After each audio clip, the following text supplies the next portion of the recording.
Los deepfakes y sus graves implicaciones a la luz del derecho a la intimidad.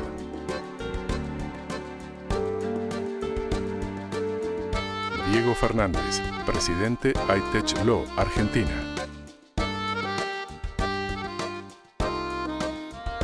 Felipe Fonteles, socio en Daneman Simpson Bigler e Ipanema Moreira, Brasil.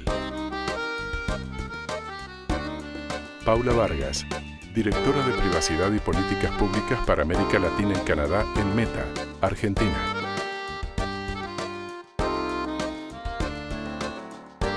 Moderadora, Cecilia Avente, socia en Avente Stewart Abogados, Paraguay.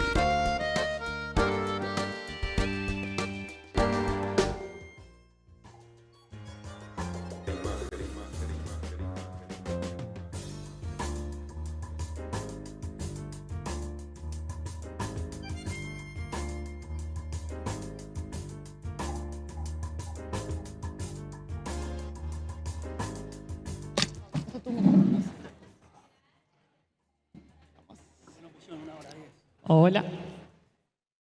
Muy buenas tardes a todos. Gracias por estar hoy acá en este panel con estos expositores de lujo. Hoy vamos a hablar de deepfakes y sus implicancias en el derecho de la intimidad.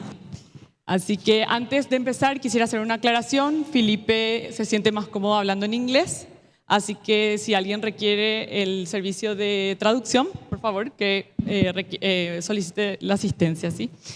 Muchas gracias. Y antes de empezar nuestro panel, me gustaría compartir un breve mensaje, un video de nuestro presidente de la Asociación, Luis Enríquez. Si pueden poner, por favor. Buenas tardes, colegas. Obrigado por se juntar a nos. 皆さん、キャミコモシ。皆さん、こんにちはさ。本日の講演にご参加いただきありがとうございます。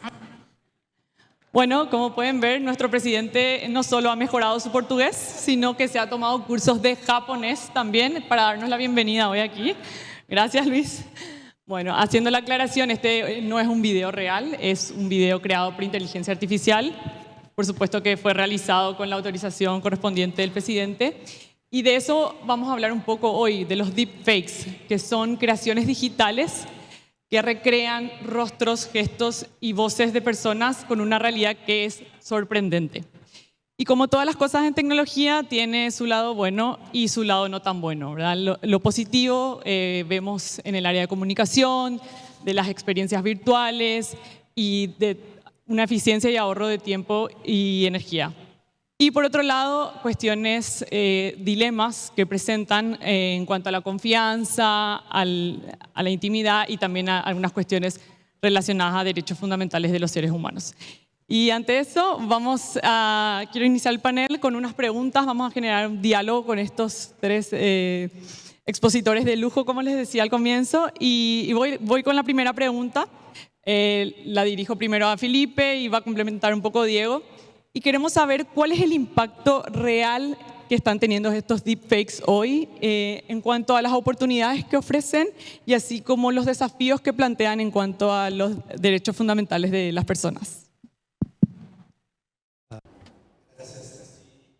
Gracias a CIPI por la invitación, gracias Luis Enríquez, Matías, a toda la directoría de ACIPI y a CIPI Academia por la invitación. Es un placer estar con vos acá. I will use the same strategy. Voy a usar la misma estrategia de Megan. Voy a pasar al inglés para que me puedan comprender mejor. Mi español no es muy bueno. Tenemos muchos desafíos y quisiera comenzar enfatizando el hecho de que la tecnología es neutral. La tecnología de manipulación de imágenes en general, por supuesto, se puede utilizar para bien o para mal. Desde el punto de vista técnico, cuando manipulamos algún tipo de imagen o video, a ese producto lo llamamos síntesis de medio, media synthesis. Deepfake, entonces, sería el mal uso de esta síntesis. Y, por supuesto, esto implica varios desafíos. El peor desafío tiene que ver con enfrentar cuán fácil es producir material, crear material a partir de esta síntesis de medio y principalmente diseminar este material a través de las redes sociales en general. Entonces, el desafío en sí mismo quizás no sea un desafío legal en términos de caracterizar el uso equívoco, sino cómo combatir la creación y diseminación simple del material. Espero que estén todos despiertos. Es un gusto, Asipi, muchas gracias por la invitación. Voy a hacer un par de disclaimers. Antes, hoy estoy representando a ITECLO, estoy como presidente de ITECLO y quería agradecerle a Asipi el convenio que tenemos, agradecerle mucho al comité ejecutivo, pero muy particular a Luis Enríquez, que está acá, por seguir apoyando e intentando que este convenio entre ASIP y ITECLO siga creciendo y tengamos la oportunidad de intercambiar paneles en unos y otros congresos para beneficiarnos mutuamente. Así que, Luis, muchísimas gracias. Y después un disclaimer general de que todo lo que diga es mi opinión personal, no es la del estudio, no es la de mis socios ni de mis clientes, por las dudas, en un tema que a veces es complicado. En muchas de las cuestiones vamos a estar de acuerdo con Felipe, así que eso va a ser bueno. A mí me gustaba empezar, y también está bueno que tenemos, algunos somos papel, otros tienen tablets y otros teléfonos, estamos todos representados en el panel. Poner un poco de lo que vamos a hablar, que Felipe lo decía. Me parece que es importante, si bien deepfakes no es un término técnico, no lo van a encontrar tanto en literatura técnica, me gustaba una definición o un concepto que era tecnología realista, que seguramente Paula pueda explicar más después, pero me parece que eso lo encapsula bastante mejor, porque el deepfake, y ahora podemos discutir qué es, pero tiene una connotación negativa. Cuando hablamos de deepfake, generalmente estamos pensando en algún uso que genera algún problema, algún daño, que alguien no está autorizado, etc. Entonces, la verdad que lo que veníamos a transmitir también, o me gustaría a mí, es concentrarme también en usos muy positivos que tiene, y en eso quiero hacer hincapié. Seguramente muchos vamos a estar de acuerdo que el deepfake en definitiva es algún tipo de contenido multimedia, audio, video, que representa algo o a alguien haciendo alguna actividad que en realidad no pasó. ¿Sí? Por ejemplo, el video que veíamos recién lo representa Luis, pero eso no pasó. Y como decía antes, me parece que tiene varios usos que son muy positivos, más allá de la connotación negativa general. También me parece importante aclarar que va a variar mucho de acuerdo a la jurisdicción. Hay temas en los que estamos más de acuerdo, pero seguramente si nos ponemos a mirar los países representados en ASIPI, hay puntos en los que no vamos a estar de acuerdo en cómo lo tratamos, con lo cual también eso trae a la mesa una necesidad de un análisis más profundo. Y después, Ceci, cuando pensaba un poco para prepararlo, busqué otras tecnologías. En definitiva, Felipe lo decía, ¿no? Las tecnologías no son ni buenas ni malas, los usos que hacemos en definitiva es lo que terminan marcando lo que sucede. Y buscaba otros ejemplos y pensé, por ejemplo, la energía nuclear, súper positiva en un montón de cuestiones. El otro día me tuve que hacer una placa, gracias que existe esto, podemos ver si tenía alguna lesión, radioterapia, pero también después encontramos, obviamente, bombas nucleares. Y no es la primera vez, entonces, que una tecnología tiene un montón de usos positivos. Internet nos trajo acceder a todo el conocimiento del planeta, tener comercio electrónico como lo tenemos hoy, pedir algo a un clic, pero también trajo deepfakes o trajo ciberdelitos. Digamos, hay montones de ejemplos. El último que pensaba era los drones, tan de moda hoy, y que sirven para tantas cosas. En agricultura son esenciales, en cine, bueno, un montón de cuestiones. Después, obviamente, tenemos drones, como vemos todos los días, que están usados para la guerra. Y en definitiva, de nuevo, vemos lo mismo. Usos que son positivos y usos que son negativos. Ahora, vos preguntabas, Ceci, cómo afectaba a los derechos fundamentales. Ahí creo que todo el panel va a estar de acuerdo, y me imagino que todos vamos a estar de acuerdo, que los derechos fundamentales tienen que ser respetados. Ahí creo que es donde está puesto el mayor foco por ahora, donde más están trabajando la industria, donde más están trabajando tal vez reguladores en algunos países, en ver cómo logramos el respeto de los distintos derechos. Mi sensación, para abrir un poco el diálogo ahora, es que mucho va a venir por la parte de transparencia, muy similar a lo que pasa en otras tecnologías. La transparencia es como un pilar fundamental. Tenemos que saber que estamos frente a determinada tecnología para de acuerdo a ese conocimiento, poder actuar.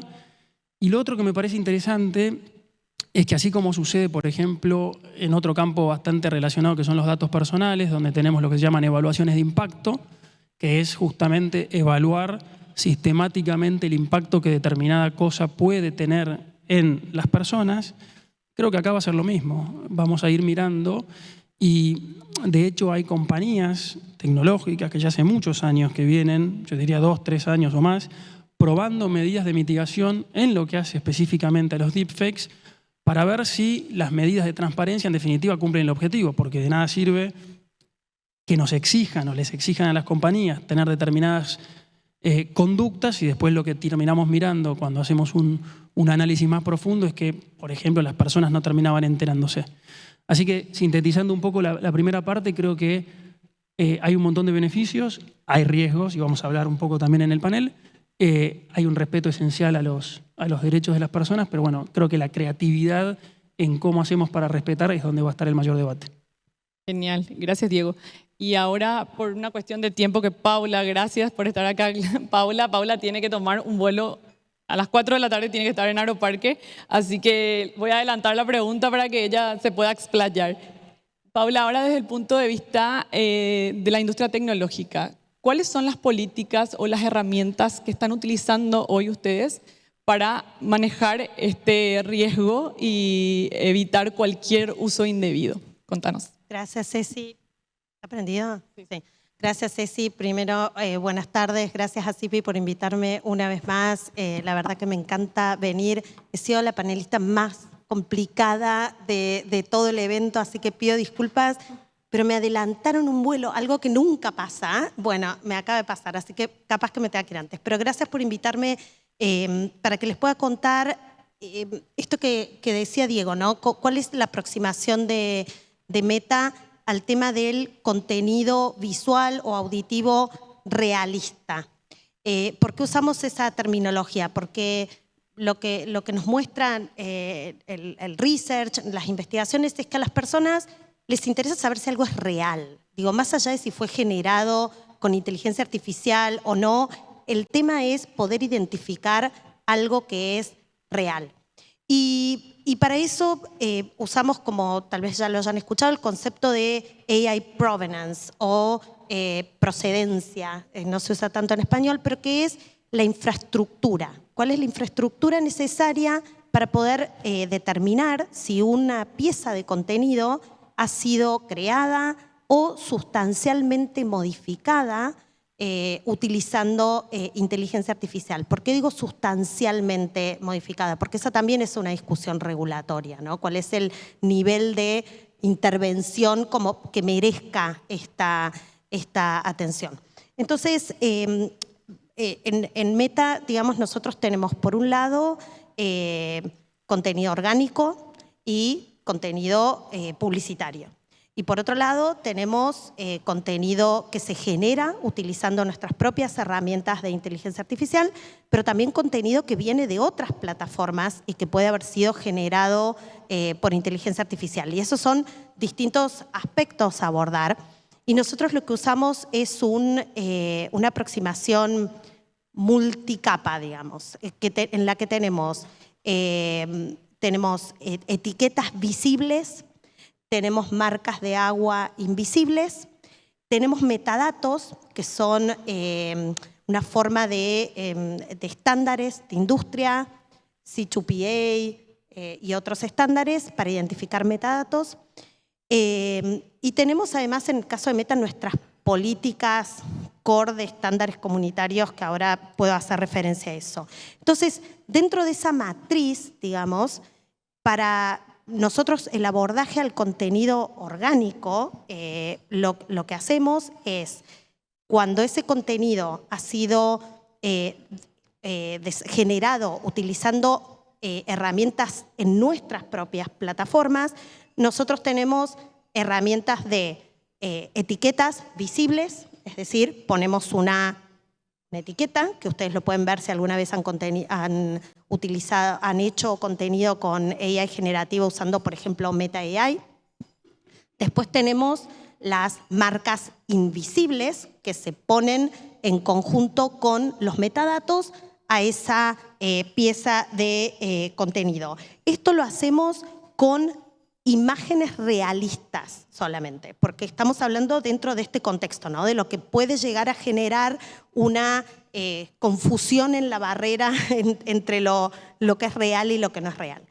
Para el contenido que viene de otras plataformas, que puede ser imagen, audio o video, nosotros lo que utilizamos son las marcas invisibles. Captamos, o sea, lo que se hace es la lectura y la marca de contenido que viene ya como marcado de otras plataformas, digamos. Y también la herramienta de la autodeclaración del usuario que postea ese contenido. Se genera una herramienta que le permita al usuario declarar que ese contenido viene generado con inteligencia artificial. Un punto clave también son nuestras propias políticas. Y eso está asociado a un tema subyacente o que atraviesa esta cuestión de los contenidos realistas, que es la desinformación, ¿no? Porque ese es uno de los puntos. Y acá hay que ser bien claros. Nosotros tenemos normas comunitarias que regulan lo que se puede y no se puede hacer en la plataforma. No importa si es generado con inteligencia artificial o no. Si un contenido viola nuestras normas comunitarias, ese contenido se baja. Pero nosotros hemos recibido comentarios, feedback del Oversight Board, que es un board externo que trabaja con temas de moderación de contenidos, y esa fue su sugerencia, que la sugerencia no es tanto poner el foco en el componente AI, sino en abordar la desinformación. Meta tiene varias herramientas y una larga experiencia en abordar temas de desinformación. Entonces el punto es, si viola nuestras normas comunitarias, es decir, si es un contenido que promueve el odio, si es un contenido discriminador o cualquier otro de los contenidos que no deben estar en la plataforma, no importa si es AI o no es AI, ese contenido se le va a aplicar nuestras políticas de desinformación. Eso respecto al contenido orgánico. Nosotros también tenemos publicidad. Y la publicidad también puede ser generada con inteligencia artificial, y de hecho hay una gran proyección de las oportunidades que hay, ¿no? Para el mercado publicitario de empresas chiquitas que por ahí no podían tener grandes recursos para generar buenas campañas publicitarias, y hoy pueden hacerlo con bajo costo y con facilidad. Nosotros también tenemos una política para la publicidad. Primero, informar y obligar a los anunciantes a declarar cuando un contenido que tiene que ver con temas políticos o sociales ha sido realizado o sustancialmente modificado con inteligencia artificial. Y además, si ustedes reciben una publicidad, ustedes, no sé si conocen, en Instagram o en Facebook, hay un menú de 3 puntitos en cada publicidad. También está en el contenido orgánico, pero en este caso este es el abordaje para publicidad. Y ustedes pueden ver ahí que si ese contenido tiene un componente de inteligencia artificial, va a decir AI Info o en español. Entonces ahí pueden también las personas conocer cuando ese contenido publicitario ha sido generado de esa manera. Entonces, bueno, creo que ya hice un abordaje, pero dejando este concepto de el foco en lo que es contenido realista y cuáles son las herramientas que dan una infraestructura para poder dar este abordaje. Excelente, gracias Paula. Y ahora vamos un poco a ver el marco normativo, regulatorio. Felipe y Diego, ¿qué leyes o iniciativas regulatorias existen o se están discutiendo ahora y que regulen este tema? Y si consideran que las normativas actuales que tenemos ya son suficientes o habría que crear alguna regulación específica para el futuro, ¿cómo lo ven? Perfecto, Sassy. Well, Diego mentioned about the Bueno, Diego habló de los derechos fundamentales, derechos de personalidad y toda jurisdicción. En cualquier jurisdicción sería fácil cualificar deepfake como una violación de derechos personales, pero esa es la parte fácil. La regulación debe ser mucho más profunda que esto, porque como decíamos en un comienzo, el mayor desafío es combatir la diseminación fácil de estas situaciones. Necesitamos regulación adicional, ya sea las compañías, las autoridades públicas en general. En Brasil tenemos unas iniciativas de campo y leyes que han sido modificadas para abordar este tema. Por lo tanto, podríamos organizar en un sentido general esas iniciativas en 3 grupos. Primer grupo, una modificación a las leyes existentes, aumentando las penalidades, las multas que se aplican cada vez que uno utilice la inteligencia artificial para permitir un delito específico, para cometer un delito específico. ¿Por qué? Porque cada vez que uno eleva la multa, va a ser más fácil para las autoridades públicas perseguir un caso en particular y mantener a los delincuentes en prisión. Cuando uno tiene un delincuente, podemos hacerlo arrestar, pero más probablemente en 1 o 2 días salga de la cárcel simplemente pagando una fianza. Pero si aumentamos la multa y las autoridades tienen más herramientas para abordar la situación, como ejemplo, en nuestro código criminal hemos aumentado la multa cada vez que se comete un delito de un acto de violencia contra las mujeres en general. Tenemos un artículo específico en nuestro Código Penal que se considera un delito de cualquier tipo de violencia contra la mujer. Y esta multa aumenta a la mitad, el 50%, si, por ejemplo, hay coerción, chantaje, o si este acto se comete con la ayuda de la inteligencia artificial, la multa va a aumentarse en un 50% más. Otro ejemplo específico que podemos destacar en lo que hace a la ley de niños y adolescentes también ha cambiado. En lo que hace esta ley tenemos un artículo específico que considera el delito para la persona que esté involucrado en actos de pornografía que involucren a un niño. Este artículo ha sido modificado para considerar un tema de deepfake, para aquellos que puedan producir o referir un material que involucre a niños, incluso aunque este material esté totalmente hecho con inteligencia artificial. Si bien el niño no ha participado de ese acto, igualmente sigue siendo deepfake. Los niños, por ejemplo, distinto es, bueno, la idea es modificar este material y convertirlo en pornografía. Eso también sería considerado delito bajo esta ley modificada recientemente. Tenemos otro grupo de reglamentos, de regulaciones que tratan de abordar este tema con respecto a crear nuevas obligaciones, nuevas herramientas por parte de las autoridades públicas. Por ejemplo, nuestro código eleccionario ha sido modificado para el código electoral, para poder obtener material en deepfake que pueda favorecer al candidato o bien que perjudique a otro candidato.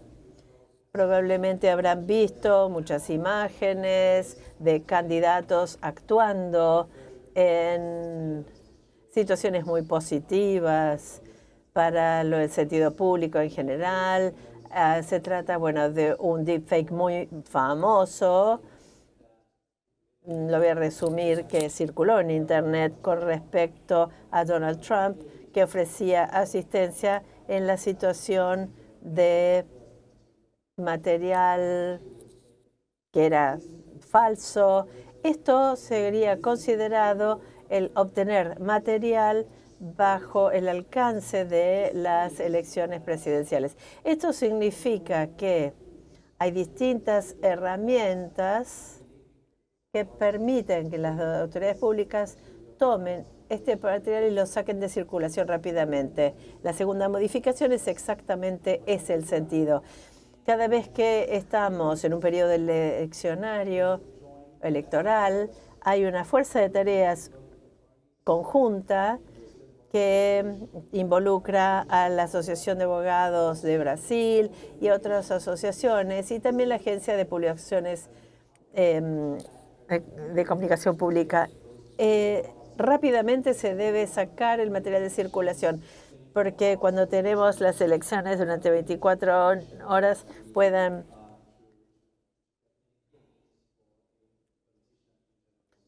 afectar o beneficiar a un político durante un periodo electoral.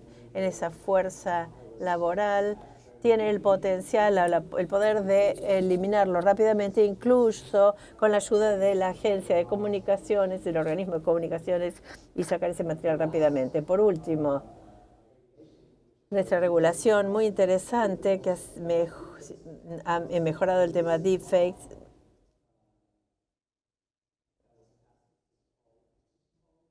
Se lo llama Ley de Niños y Adolescentes, que establece una serie de nuevas obligaciones a las plataformas con respecto a verificación de edad para determinados materiales y determinados tipos de servicios, lo que hace la autodeclaración. Sí, tengo 18 años, eso ya no es más válido.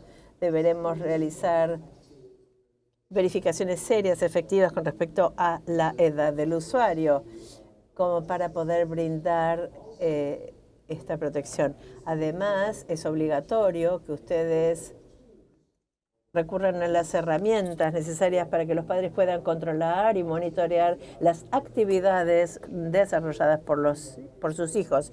Estas son medidas muy importantes que ayudan en lo que hace a deepfakes, sea cual sea, realizados por los jóvenes en general. Y además hay otra nueva regulación muy interesante, que no proviene desde la ley, sino de jurisprudencia que interpreta la ley. En Brasil tenemos la ley de Internet aprobada en 2014, y la ley de Internet establece la responsabilidad de las plataformas en general, los servicios de Internet en general. Y a través de esta ley de 2014, la plataforma será responsable de obtener material solo después de haber recibido una carta de suspensión. Esta ley fue cuestionada en algunas acciones de clase en Brasil, y exactamente este año, junio de este año, la ley tiene más de 10 años. En más de 10 años después de haber aprobado la ley, la Corte Suprema analizó el caso de si esa responsabilidad sería suficiente para encarcelar, en caso de fraude, ataque a la democracia y, por supuesto, de información que tenga que ver con deepfake. Y la interpretación de nuestra Corte Suprema es que sí, el régimen general sigue siendo válido, pero hay algunas excepciones específicas. Cada vez que este material sea lanzado por publicidad, la persona responsable del perfil, del uso del material, paga para mejorar la distribución, entonces la responsabilidad de la plataforma se va a presumir, a menos que la plataforma pueda demostrar que ha tomado las medidas necesarias, razonables, para proteger o evitar la distribución de este material. Además, hay un régimen especial de responsabilidad para la distribución de material que sea considerado una violación seria de los derechos, material que vaya en contra de la democracia o difamación seria contra las mujeres. Con respecto a este material específico, luego las plataformas entonces van a tener que actuar en forma proactiva en cuanto al material a subir o a circular. Asumimos que las autoridades, el Poder Judicial también en Brasil, están preocupados por estos nuevos desafíos digitales que estamos enfrentando y ellos están modulando y adaptando las leyes existentes o aprobando nuevas leyes que permitan proteger o evitar esto. Perdón, Pauli, vi que estabas tomando nota. ¿Vos querés agregar algo antes? Porque vos te tenés que ir después. ¿Está bien? Ok. Dije que estábamos muy de acuerdo con Felipe en muchas cosas, tal vez en algunas no tanto, ¿no? Y vemos que ustedes tienen un montón de regulación en Brasil, y Brasil, de alguna manera, en lo que es digital, en los últimos años tomó una delantera, desde el marco civil, después dictó la ley de protección de datos muy parecida a la europea, ahora está con el proyecto de inteligencia artificial, digamos, claramente vienen muy avanzados. Yendo a tu pregunta, Ceci, si hay que regular o no, no estoy tan convencido de que haya que regular todavía. Primero diría que en todo caso lo que habría que regular, si es que regular algo, son los usos. Como venía hablando antes, hay usos que tal vez no queremos y hay usos que sí queremos. Entonces, tengamos mucho cuidado porque hay proyectos dando vuelta en algunos de los países que están acá representados que, por ejemplo, prohíben cualquier tecnología que tenga la capacidad de generar un deepfake. Y básicamente, si esa regulación se convierte en ley, la mayoría de las herramientas de inteligencia artificial estarían prohibidas. Y claramente no es lo mejor, me parece, para todos. Después tampoco podemos salir, me parece, de la realidad económica de la región. Quizás Brasil es uno de los países más importantes, más potentes, con un mercado impresionante. El resto de los países, Brasil también igual, necesita inversiones, necesita desarrollo y una regulación sin pensarlo, sin que tenga una política de Estado atrás pensando qué es lo que cada país quiere ser, si quiere ser un exportador de tecnología, si quiere ser un consumidor meramente.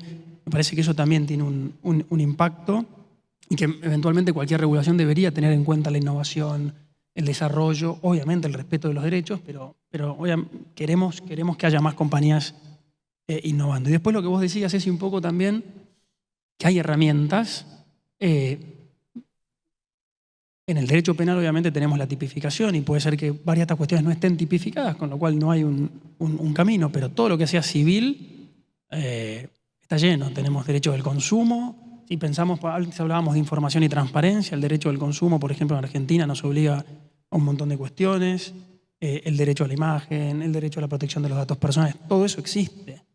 Y si yo hubiese creado o alguien hubiese creado el deepfake de Luis de antes y lo hubiese humillado o lo hubiese hecho quedar como, no sé, un mal abogado, Luis podría recurrir a la justicia y pedir los daños que pudiese probar. Ahora, sí creo que hay un tema, que no lo hablamos todavía, y se relaciona con otros paneles que hubo hoy, que es de prueba. En Internet muchas veces es difícil probar quién hizo qué. Y entonces, parecido a lo que pasa a veces, digamos, para buscar una analogía, en la calle a veces aparecen carteles en época de campaña política desacreditando a un candidato. Y quizás no sabemos quién lo hizo, sabemos a quién beneficia, pero no sabemos quién lo pegó, quién lo generó. Y acá es un poco parecido, muchas veces hay dando vueltas en Internet un montón de videos que dañan a alguien, pero no terminamos de saber quién fue. Entonces creo que ese también es un tema. En lo que es Argentina tenemos un marco general donde podemos siempre recurrir. Está la ley de propiedad intelectual, está el Código Civil y Comercial, tenemos la ley de protección de datos, tenemos todo el sistema de daños del Código Civil, con lo cual creo que hay un montón de herramientas de donde agarrarnos. Sí me parece interesante marcar dos cuestiones de derecho comparado. Una es Europa. Seguramente muchos escucharon que en Europa hay una regulación de inteligencia artificial que es bastante conocida y se fue aplicando en etapas, todavía faltan etapas de implementarse. Tiene un artículo en particular que obliga a ser transparentes y hacer un poco lo que decía Paula, de tener etiquetado y marcado determinados contenidos que están generados con inteligencia artificial, pero mi comentario apuntaba un poco más a hay cierta tendencia en la región a utilizar modelos europeos y aprobar legislaciones similares, pensando tal vez que esa es la mejor legislación. Lo que está pasando ahora es que hace unas semanas Europa presentó algo que llamó una ley ómnibus de simplificación. Me parece que en pocas palabras lo que se dieron cuenta es que la ley tenía un objetivo, ese objetivo no se está cumpliendo, hay mucha innovación que en Europa no se está disponibilizando, muchas compañías de tecnología decidieron que sus modelos de inteligencia artificial no estén disponibles, lo que igual trae un montón de problemas para los usuarios y la industria, y ahora vienen a simplificar, en definitiva vienen a intentar que determinadas barreras o determinados puntos que generaban fricción se flexibilicen, como dijeron. Entonces, también creo que eso es importante. Si los países que estamos mirando, que son los que regulan primero, están pensando en simplificar lo que regularon, bueno, más aún creo que tenemos que ser cuidadosos cuando lo hacemos.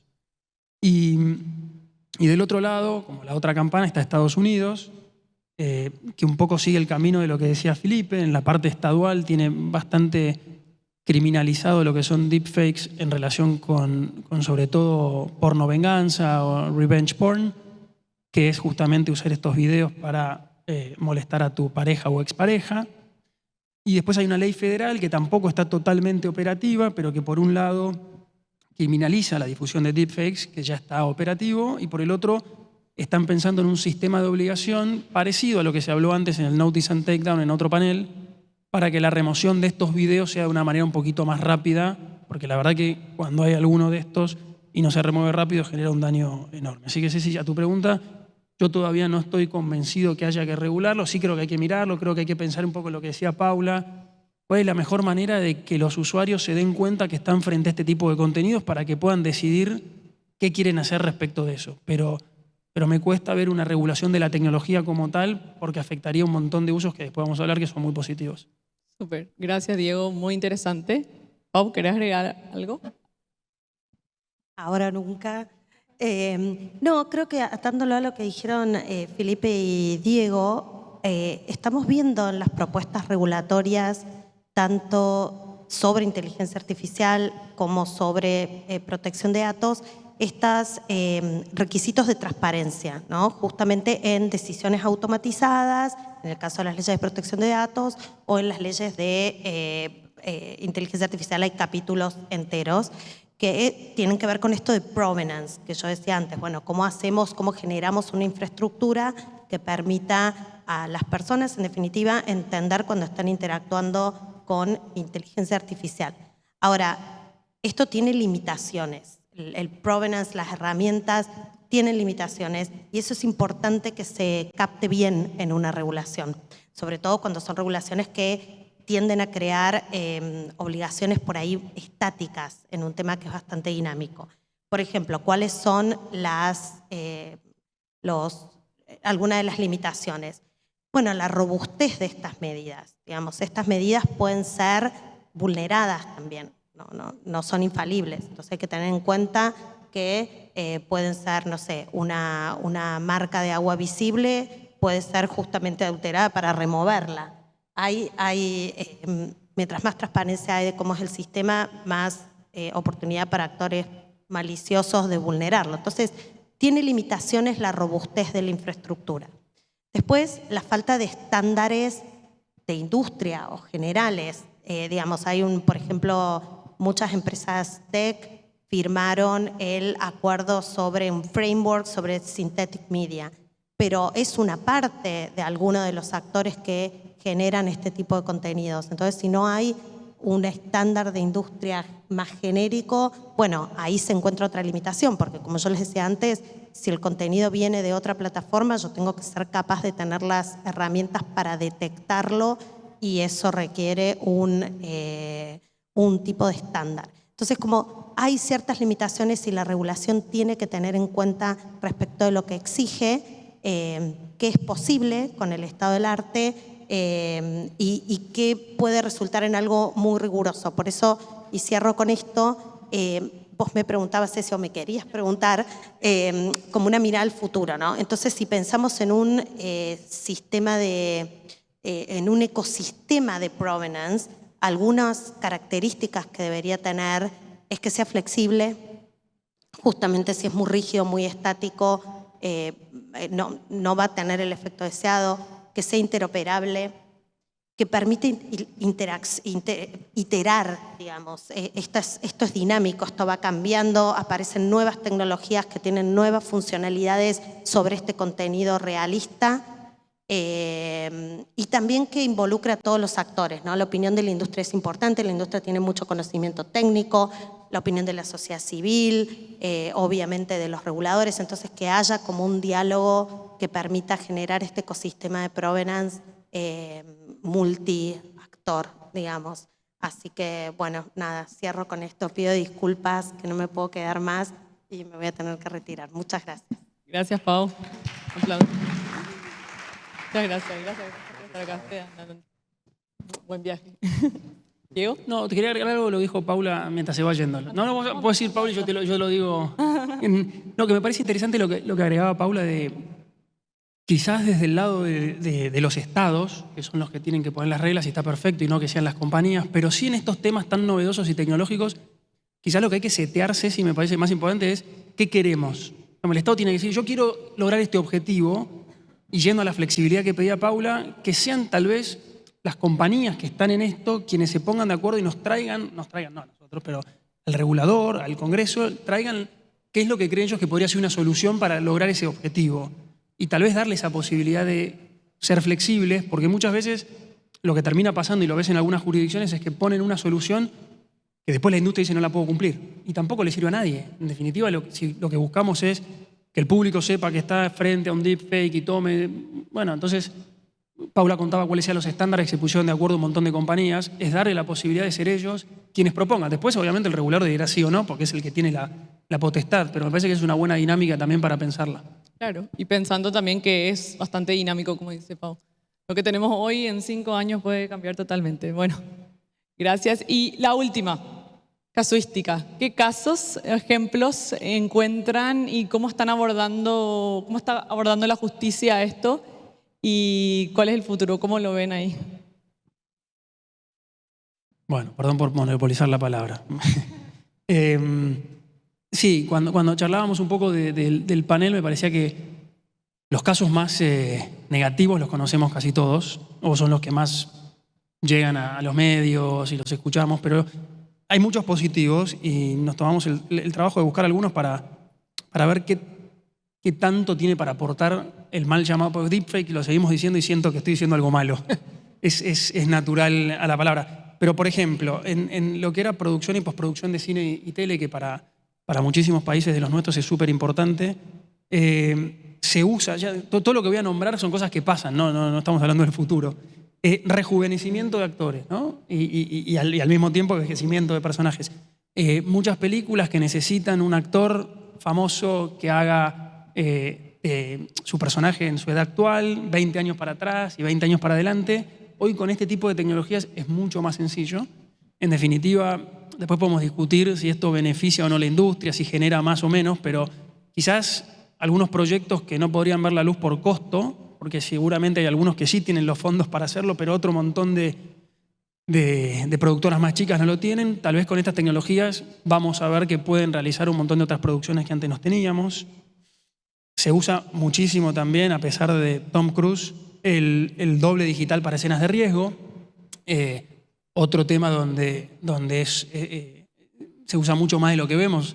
Hace poquito estuvimos en un evento que tenía una persona que vino, un abogado especialista en esto de Hollywood, y nos vino a mostrar todos los ejemplos. Era impresionante la cantidad de uso en la industria fuerte americana, sobre todo de cine, que tenían para riesgo, para doblado de idiomas, una misma escena que tal vez necesitaban. Era más complejo, eran escenas que ya estaban rodadas, pero que de repente el director no les cerraba el diálogo que habían tenido. Era filmar todo de nuevo, la cantidad de gente que representa traer el catering, la gente, los camiones, millones.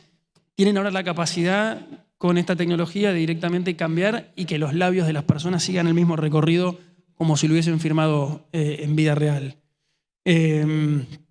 También había temas de múltiples actores, se está usando mucho.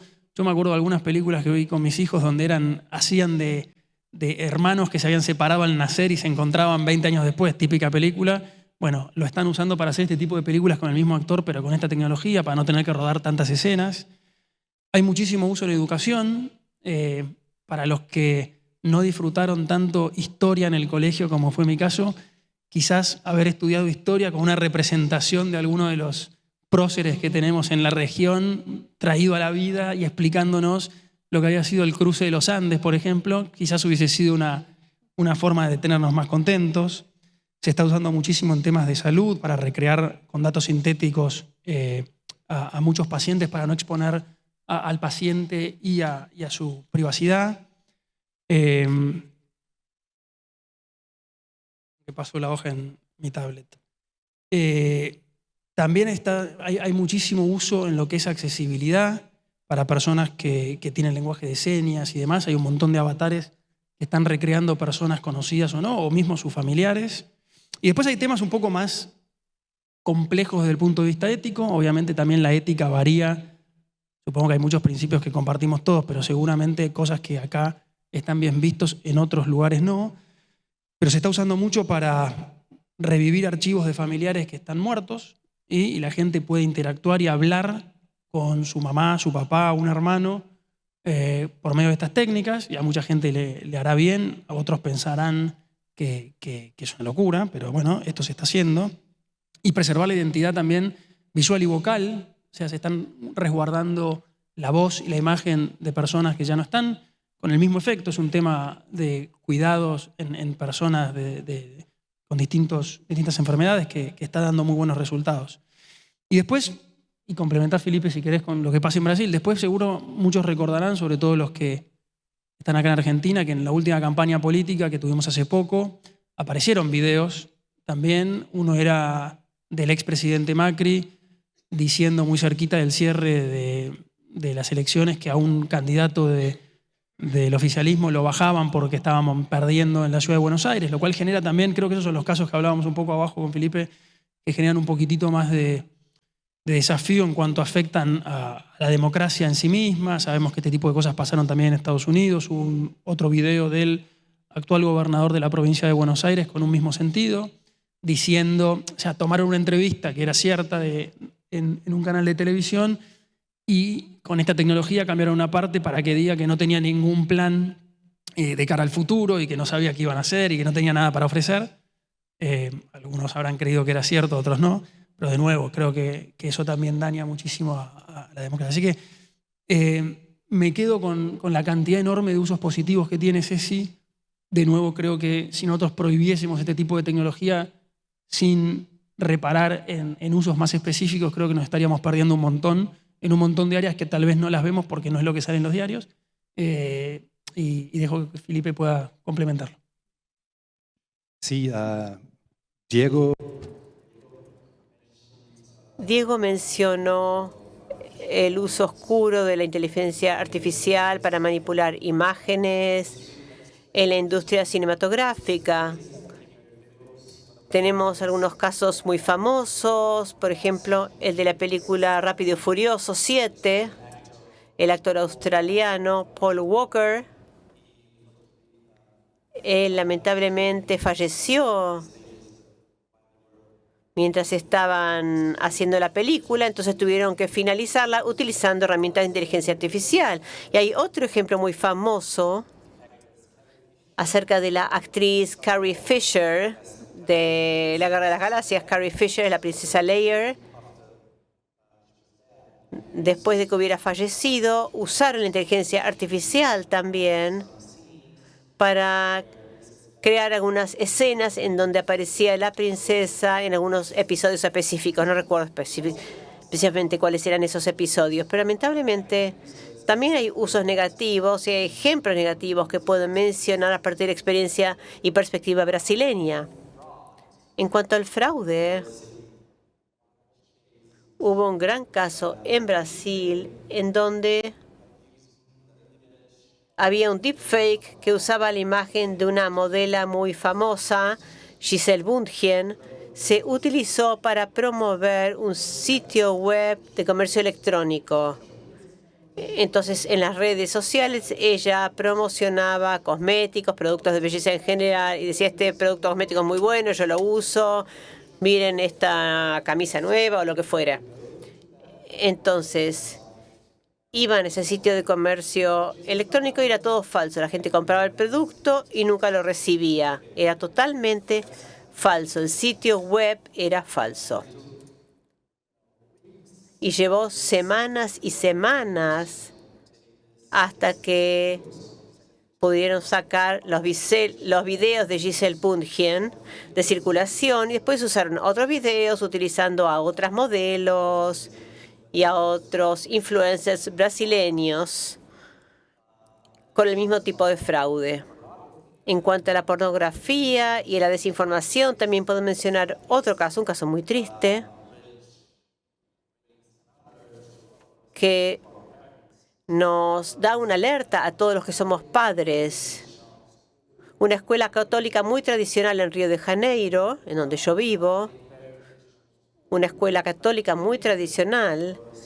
Ahí había un adolescente que tenía 14 años, recibió imágenes de fiestas de cumpleaños, en donde iban sus compañeros, y había algunas compañeras con las que un niño usó inteligencia artificial para producir pornografía infantil de sus compañeras de clase. Imagínense el perjuicio psicológico, el enorme perjuicio que generó esto a una niña adolescente de 14 años, cuando de pronto todos sus compañeros la vieron en un acto pornográfico. Aún cuando ese material después se clasificó como falso, eso, por supuesto, es muy difícil para un adolescente. Esto explica la preocupación de los reguladores brasileños y por eso aprobaron esta ley digital de niños y adolescentes para controlar el acceso a este tipo de herramientas por parte de adolescentes en general. Y también tenemos un ejemplo de las elecciones en Brasil. En la pandemia, había mucha presión con respecto a si las vacunas eran necesarias o no, y algunos políticos brasileños apoyaban la idea de que las vacunas tenían un ingrediente, de que había un ingrediente que se llamaba cloroquina, algo así, no me acuerdo si ese era el nombre. Era uno de los ingredientes químicos y dijeron, bueno, si uno toma eso, con eso ya está, no necesita las vacunas, se vuelve inmune a la pandemia, ningún problema, uno se vuelve inmune al virus. Y entonces, los políticos que apoyaban esta posición no participaron en el deepfake, pero hubo gente que produjo imágenes de deepfake de un médico muy famoso de Brasil, Varela. Es un médico muy famoso, Braulio Varela, que siempre aparece en la tele, etc. Entonces prepararon un deepfake de este médico apoyando el uso de cloroquina y, por supuesto, indirectamente apoyando la opinión de aquellos políticos en un periodo en el que había mucha controversia. Entonces, tenemos muchos ejemplos. La mayoría son casos penales que no llegan a los medios, pero estos son los ejemplos que podemos mencionar y son ejemplos muy recientes. Cierre al diálogo. Si hay alguna pregunta del público, lo único que les pido es que sea breve, concisa, porque tenemos poco tiempo ya. Fabri, lo mismo le pido a ustedes también, las respuestas. Bueno, excelente exposición. Mi pregunta va a cada uno. Al día de hoy, cuál les parece la mejor manera de combatir los deepfakes? ¿Responsabilidad civil? infracción penal o una regulación específica sobre IA? Gracias. De acuerdo también a cada país, ¿no? ¿Voy yo? Hola, Fabricio, gracias. Como dije antes, no estoy seguro que haya que tener una regulación específica. Creo que hay herramientas, sobre todo en la parte civil, hay bastantes herramientas y creo que, además de combatirla desde el punto de vista civil, creo que donde hay que hacer más esfuerzo es en toda la transparencia y la información en el propio uso de la inteligencia para que prevenir, sobre todo. Me parece que está bien después accionar, pero muchas veces volver las cosas al estado anterior no es posible, los daños no va a ser necesariamente algo que te deje contento, y si pudiésemos saber de antemano, como decía Paula, todo lo que sea material creado con inteligencia artificial, en parte o todo, creo que ahí va a ser mucho más rico, y si no, obviamente que el camino civil me parece bastante adecuado. So, it depends a little bit on which type. Depende en qué tipo de deepfake estemos hablando.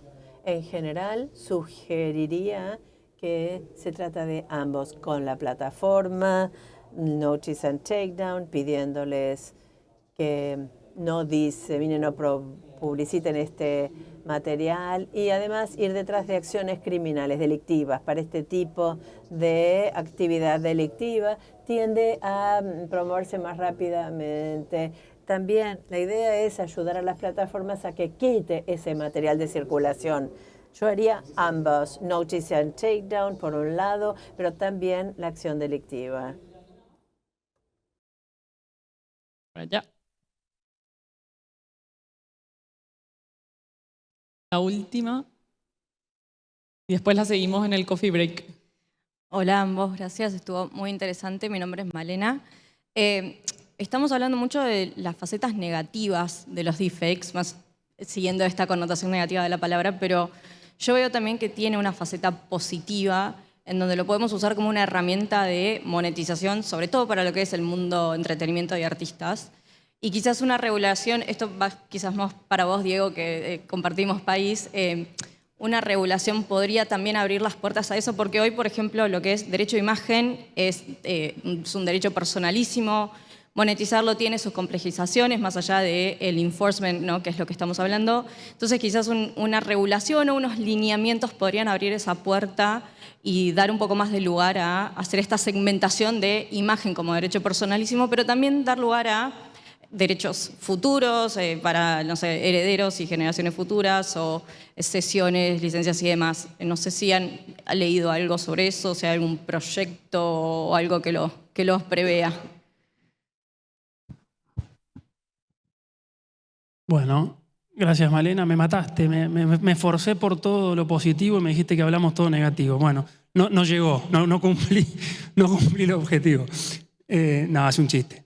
La verdad que no escuché proyectos sobre lo que vos planteás, que me parece perfecto.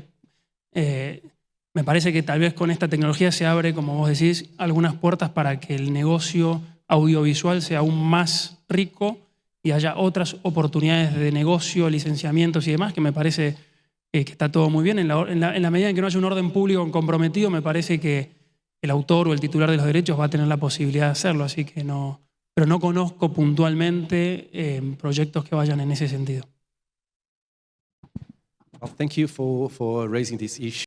Gracias por elevar este tema. Como decíamos durante la presentación, existen varios usos positivos de esta manipulación de imágenes, y creo que una regulación muy rígida podría generar una innovación en lo que hace a la parte positiva. No estoy totalmente a favor de regulaciones rígidas. Creo que las regulaciones generales respecto a elecciones, código criminal, código electivo, o todo lo que tiene que ver con las distintas herramientas o combatir el deepfake en general. En lo que respecta a la práctica, ya sea medidas técnicas que deben tomarse en las redes sociales, etcétera, yo estoy más a favor de la autorregulación. O sea, yo no pediría por leyes muy rígidas exactamente para no lograr esto. Muchas gracias a ustedes por su atención y participación. Ahora tenemos un coffee break, después sigue el panel. Muchas gracias, hasta la próxima.